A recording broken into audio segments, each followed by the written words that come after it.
एक छोटे से कस्बे रामपुर के रेलवे स्टेशन के पास कैलाश अपनी छोटी सी ठेली लगाता था। कैलाश के पास कोई बड़ा तामझाम नहीं था, बस एक पुरानी लकड़ी की ठेली और एक बड़ा तवा। लेकिन उसके हाथों में एक ऐसा हुनर था जो साधारण से मैदे को भी स्वर्ग बना देता था। वो अपनी कचौड़ियों के लिए दाल खुद रात भर भिगोकर तैयार करता था। आज तो मौसम भी साथ दे रहा है, ठंडी हवा चल रही है। आज जरूर अच्छी बिक्री होगी। बस भगवान का आशीर्वाद बना रहे। बेटी की पढ़ाई की फीस जमा करनी है इस महीने। ठीक उसी स्टेशन के गेट के पास शिवचरण नाश्ता भंडार नाम का एक बड़ा और चमकता हुआ ढाबा है। शिवचरण गद्दी पर बैठा हुआ बड़े रौब से अपनी मूंछों पर ताव दे रहा है और कैलाश की ठेली को घूर रहा है। शिवचरण गुस्से में अपने नौकर बिरजू से बोलता है, बिरजू, जरा उस कंगले कैलाश को देख। जब से ये ठंड का मौसम शुरू हुआ है, वो रोज अपनी टूटी ठेली लेकर मेरे होटल के ठीक सामने आकर खड़ा हो जाता है। इसकी हिम्मत कैसे हुई मेरे शानदार होटल के सामने कचौड़ी बेचने की? बिरजू पानी का गिलास पकड़ाते हुए चापलूसी भरे स्वर में बोला, मालिक, आप एकदम सही फरमा रहे हैं। उस गरीब की हैसियत ही क्या है आपके सामने। लेकिन सुना है कि यात्री उसकी हरी धनिये की चटनी और गर्मा गर्म कचौड़ियों की बड़ी तारीफ करते हैं। कहते हैं उसकी कचौड़ी में मसाला एकदम सही मात्रा में होता है। चुप कर मूर्ख, तारीफ तब मानूंगा जब कोई उसकी ठेली पर जाएगा। आज मैं अपने होटल की कचौड़ियों का दाम आधा कर दूंगा। देखते हैं उस भिखमंगे के पास कौन जाता है। व्यापार में दया की कोई जगह नहीं होती। अचानक घना कोहरा छाने लगता है और साथ में हल्की बूंदाबांदी शुरू हो जाती है। यात्री इधर-उधर छुपने की जगह ढूंढने लगते हैं। कैलाश जल्दी से अपनी ठेली के ऊपर एक पुरानी छतरी खोल देता है। बूंदों की आवाज गरम तेल की कढ़ाई से टकराकर छन छन गूंजती है। जैसे जैसे कोहरा गहराता गया, कैलाश के चूल्हे की आंच उतनी ही तेज होती गई। उसने मैदे की लोइयों में उड़द की दाल का मसालेदार पिट्ठू भरकर उन्हें कढ़ाई में उतार दिया। जैसे ही पहली खेप तेल में गई, कचौड़ियों की ऐसी मीठी खुशबू फैली कि प्लेटफॉर्म पर चलते यात्रियों के कदम रुक गए। दो पुराने दोस्त मोहन और दीपक, अरे दीपक भाई, जरा रुको, क्या जबरदस्त खुशबू आ रही है। इस ठंड और कोहरे में अगर कैलाश की एक गरम कचौड़ी मिल जाए तो मजा आ जाए। हाँ भाई मोहन, चलो वहीं चलते हैं। शिवचरण के होटल में तो कचौड़ी इतनी महंगी है और स्वाद भी बासी सा लगता है। कैलाश भाई, हमें 2 प्लेट गर्मा गर्म कचौड़ी और चटनी देना। कैलाश बड़े आदर से दोनों को छतरी के नीचे बैठने के लिए एक छोटा तख्त देता है। आइए मोहन भैया, दीपक भैया, यहाँ आराम से बैठिए। अभी ताज़ी और कुरकुरी कचौड़ी परोसता हूँ, साथ में तीखी हरी चटनी और मीठी इमली की चटनी भी। कैलाश दोनों को कचौड़ी देता है। मोहन पहला निवाला खाते ही आंखें बंद कर लेता है। वाह कैलाश भाई, गजब का स्वाद है। ऐसी कचौड़ी तो बड़े शहरों में भी नहीं मिलती। बाहर से कुरकुरी और अंदर से इतनी नरम कि मुंह में घुल जाए। सच कहा तुमने। और सबसे खास बात यह है कि कैलाश के चेहरे की सादगी और मुस्कान शिवचरण के घमंड को मात देती है। लो भाई, पैसे रखो और 2 कचौड़ी घर के लिए भी बांध दो। धीरे धीरे कैलाश की ठेली पर यात्रियों की भीड़ जुटने लगी। जो भी स्टेशन से गुजरता, कचौड़ी की खुशबू से खिंचा चला आता। शाम तक कैलाश की पूरी टोकरी खाली हो गई। उसने अपनी मेहनत की कमाई को माथे से लगाया और भगवान का शुक्रिया अदा किया। शिवचरण का होटल पूरी तरह सूना पड़ा है।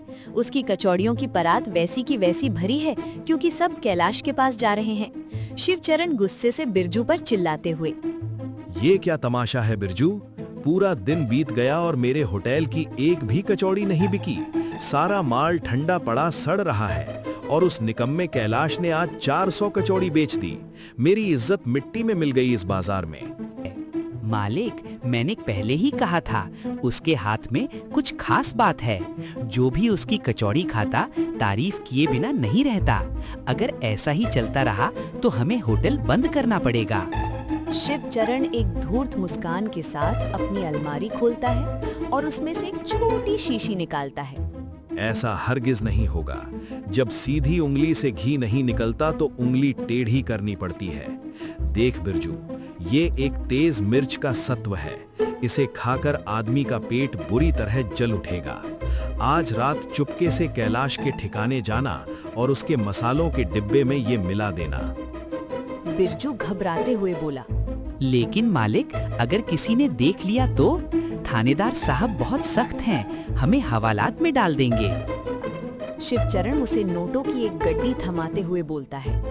ये रख अपनी जेब में, डरने की जरूरत नहीं। लालच में आकर बिरजू शिवचरण की बात मान लेता है। जी मालिक, अब समझिए काम हो गया।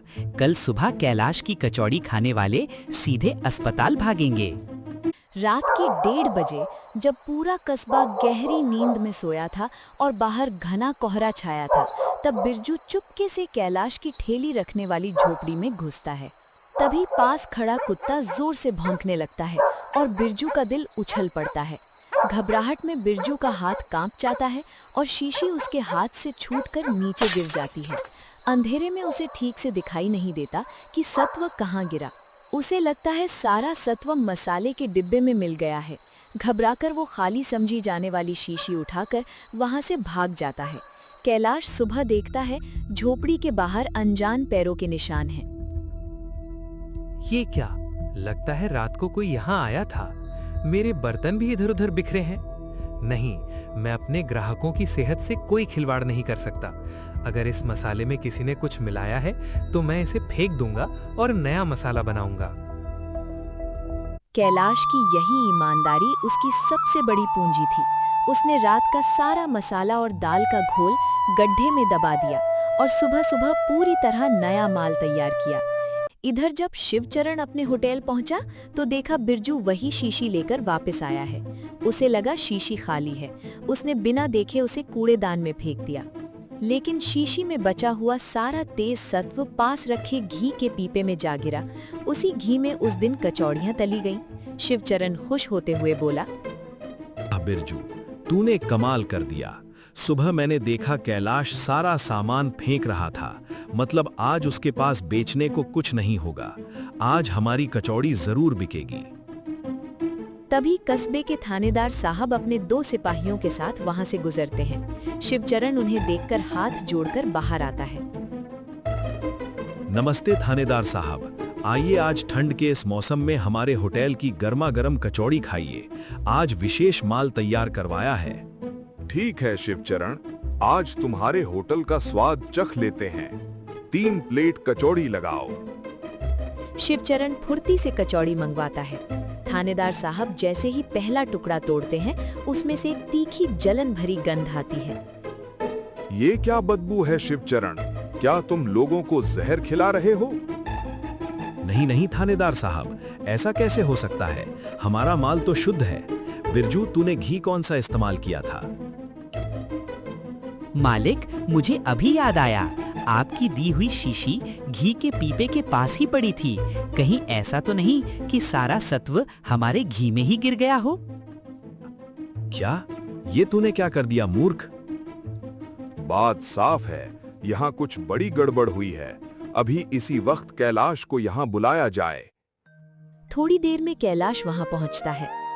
नमस्ते थानेदार साहब, आपने इस गरीब को याद किया। कैलाश बेटा, आज सुबह तुमने अपना सारा मसाला और माल क्यों फेंक दिया था? क्या उसमें कोई खराबी थी? थानेदार साहब, जब मैं सुबह झोपड़ी पर पहुंचा तो लगा रात में किसी ने मेरे सामान से छेड़छाड़ की है। मैं नहीं चाहता था कि मेरे किसी ग्राहक को थोड़ी सी भी तकलीफ हो, इसलिए भले नुकसान हुआ पर मैंने नया माल बनाया। थानेदार साहब शिवचरण की तरफ कड़क कर बोले, सुना तुमने शिवचरण? एक तरफ ये कैलाश है जिसने नुकसान सह लिया ताकि लोगों की सेहत बनी रहे, और दूसरी तरफ तुम हो जो जलन में अंधे होकर दूसरों को नुकसान पहुंचाने चले और खुद ही अपने जाल में फंस गए। बिरजू, सच बताओ वरना सीधे हवालात जाओगे। माफ कर दीजिए साहब, सारा कसूर शिवचरण का है। इन्हीं ने मुझे लालच देकर कैलाश के मसाले में तेज सत्व मिलाने भेजा था, पर पता नहीं कैसे वह सत्व हमारे ही घी में गिर गया। थानेदार साहब अपना फैसला सुनाते हैं। शिवचरण, तुमने रामपुर के भरोसे को तोड़ा है। आज से तुम्हारा ये होटल सील किया जाता है और जुर्माना भरना होगा।